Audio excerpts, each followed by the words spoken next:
Shabbat Shalom. I'm so excited that you guys are all here with us this evening. I also really want to take a moment to say welcome to all of our guests from the Georgia legislature, from the judiciary, and our political candidates who are joining us. Tonight I want to talk about something that affects my community very deeply.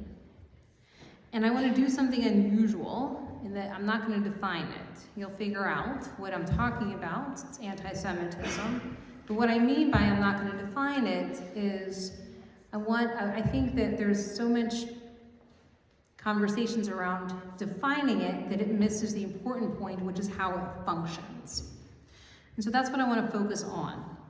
Because what most people understand or don't understand about it, I think, is equally challenging and also hurtful.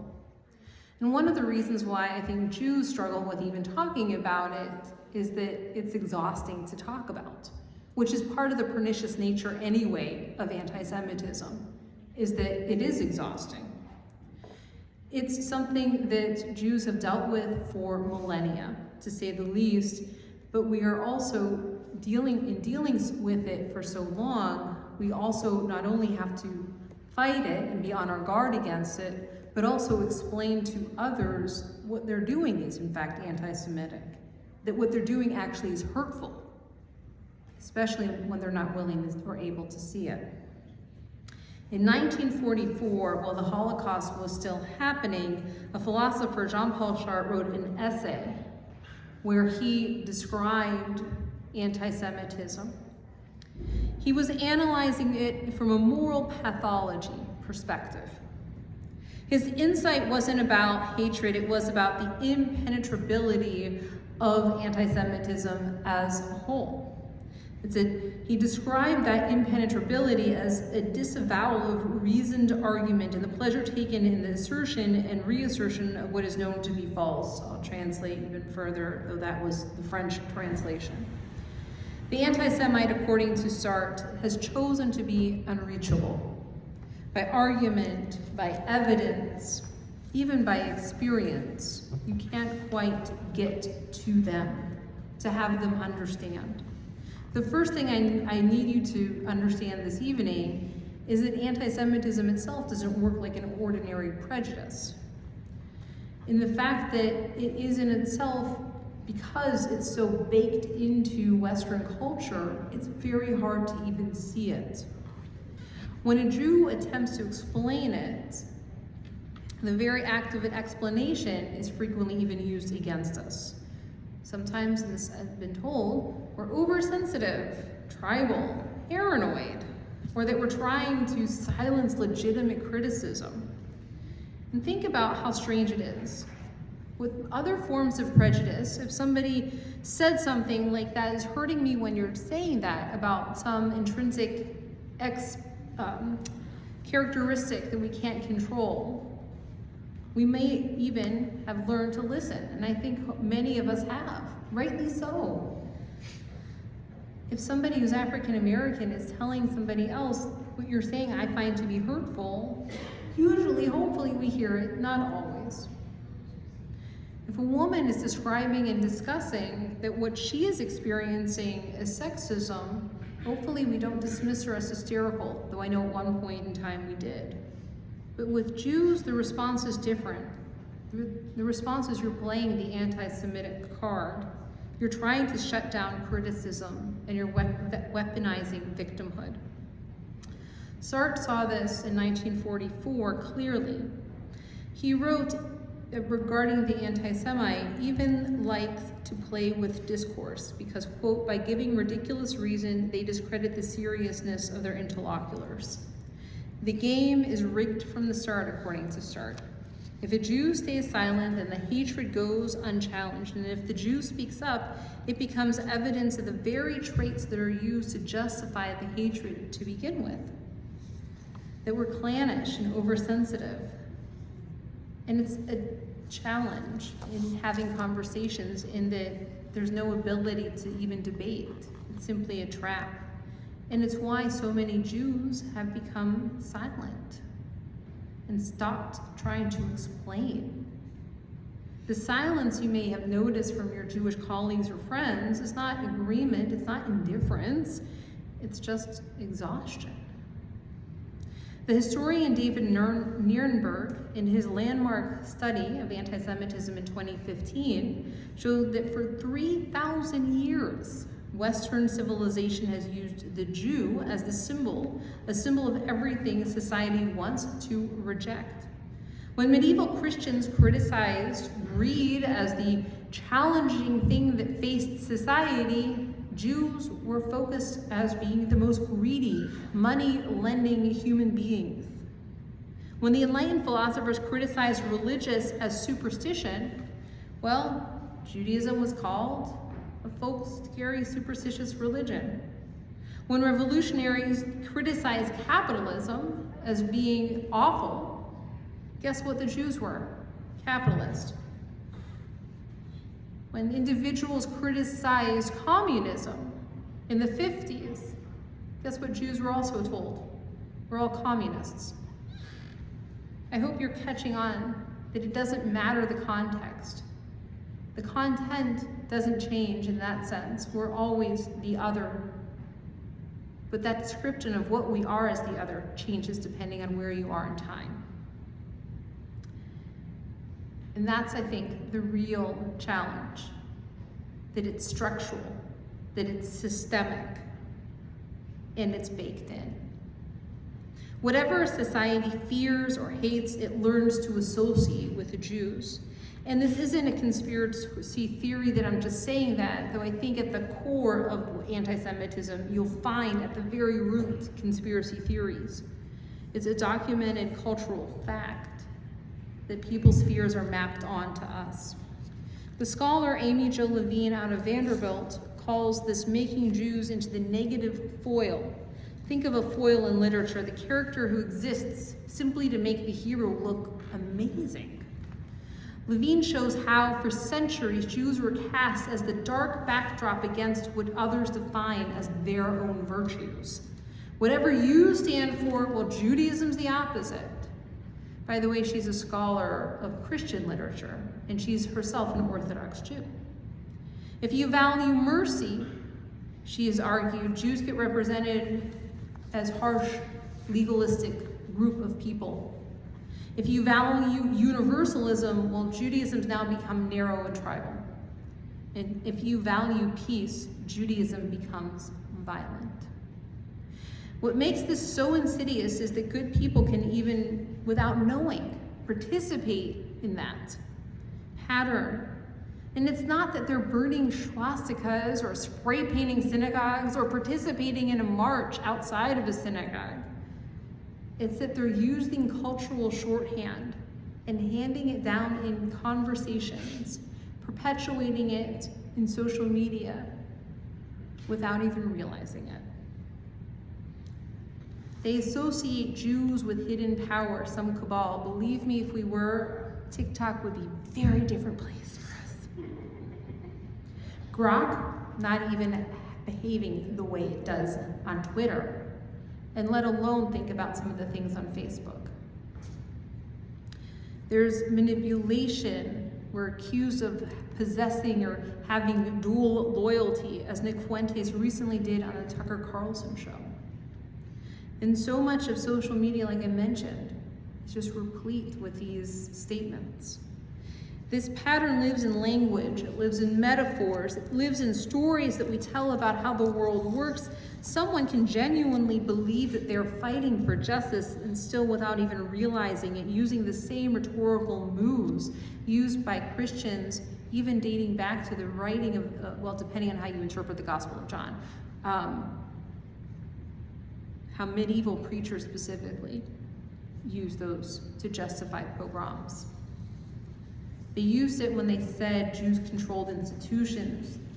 Those medieval preachers accused us of being uniquely cruel, especially to children, and that we would drink and eat their blood in our matzahs. By the way, I'm not interested in blood, just to be clear. Jews have learned nothing from their own suffering. Those medieval preachers would imply. Just realize how old that trope is. We hear that same trope being said of us today.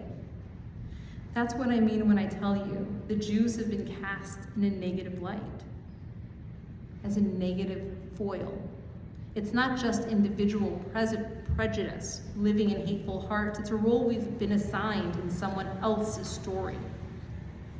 So let me tell you what it feels like a little bit more, as if we haven't gotten into how hard it is to identify, how easy those tropes are repeated, even without realizing it. When someone says, of all people, Jews should know better, when they're talking about the Holocaust, the systemic murder of 6 million of our people, the murder of my great-grandparents and other family members, they're weaponizing it against us. They're saying our suffering obliterates us to a perfection demanded of no one else, and then condemning us when politics inevitably disappoint and we fail to live up to that benchmark. It feels like being erased when someone says, Jews are only a religion and not a people. They're denying 3,000 years of collective identity. They're denying that we have genetic things in common, which, by the way, as an Ashkenazi Jew, fun of genetics there doesn't ever stop. But nobody should deny any group, whether they're Palestinians or Kurdish or Native American nations. They're still groups of people, and their identities still matter, just as ours. It feels sometimes like a trap when the term Zionist becomes a slur, and yet 85% of the Jewish world have some affiliation with a love of Israel, which is what Zionism meant up until a few years ago, at least.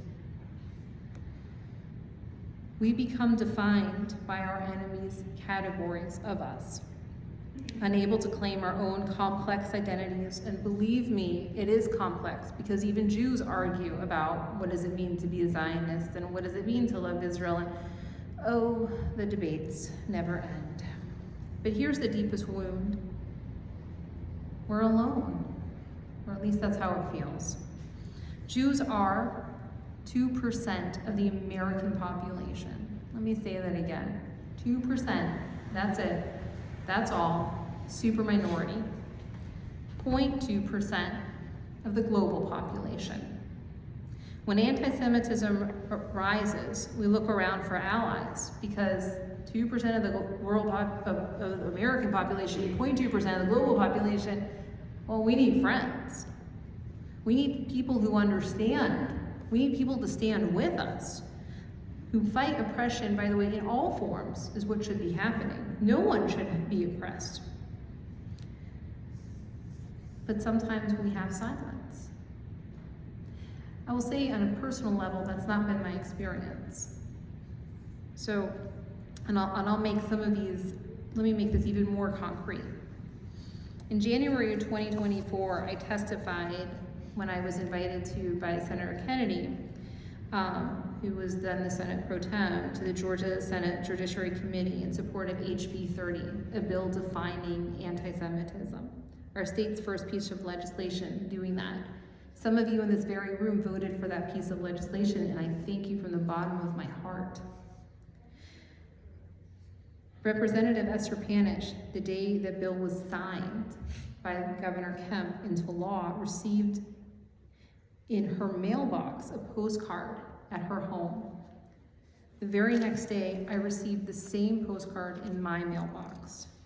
It came from a neo-Nazi in North Carolina, and I'll spare you the details, but the gist of it was he had Cyclone B. Well, I know what Cyclone B is. Cyclone B was what was used by the Nazis in the gas chambers. Cyclone B was used to kill my great-grandmother in Auschwitz. Both Esther and I have family who were murdered by the Nazis using Cyclone B. We knew what the other words in the postcard meant too. In November, that man was convicted in court of federal hate crimes. He'll be sentenced this Wednesday. These conversations about anti-Semitism, unfortunately, are not abstract. It's in our mailboxes, it's on our social media feeds, it's around. And because it shape-shifts, it's what makes it so hard to address. It's a unique challenge. Deborah Lipstadt, the former U.S. envoy to combat anti-Semitism, put it this way: those on the right are quick to recognize it on the left, and those on the left have no problem seeing it from the right. But they are often blind when it is happening right next to them.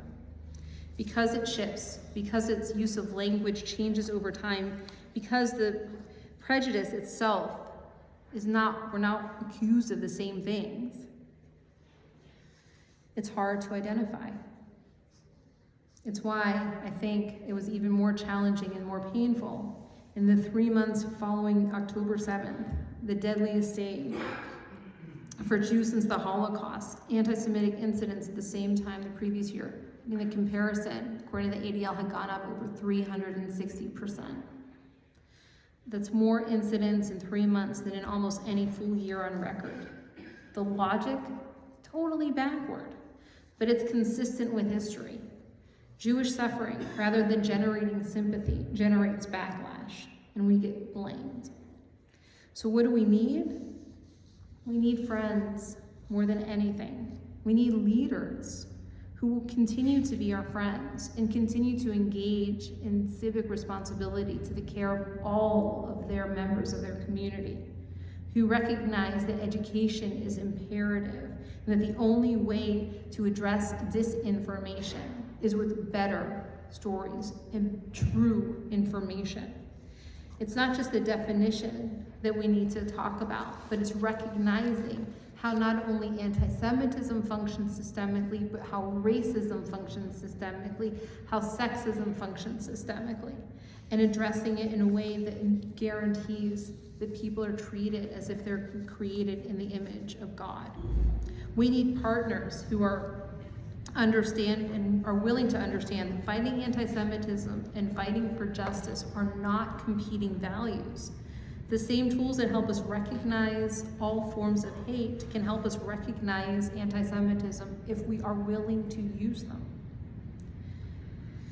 So I just want to thank you for thinking about what our role in fighting anti-Semitism can be, and hope and pray that you have the moral courage to engage in that fight as well. Shabbat Shalom.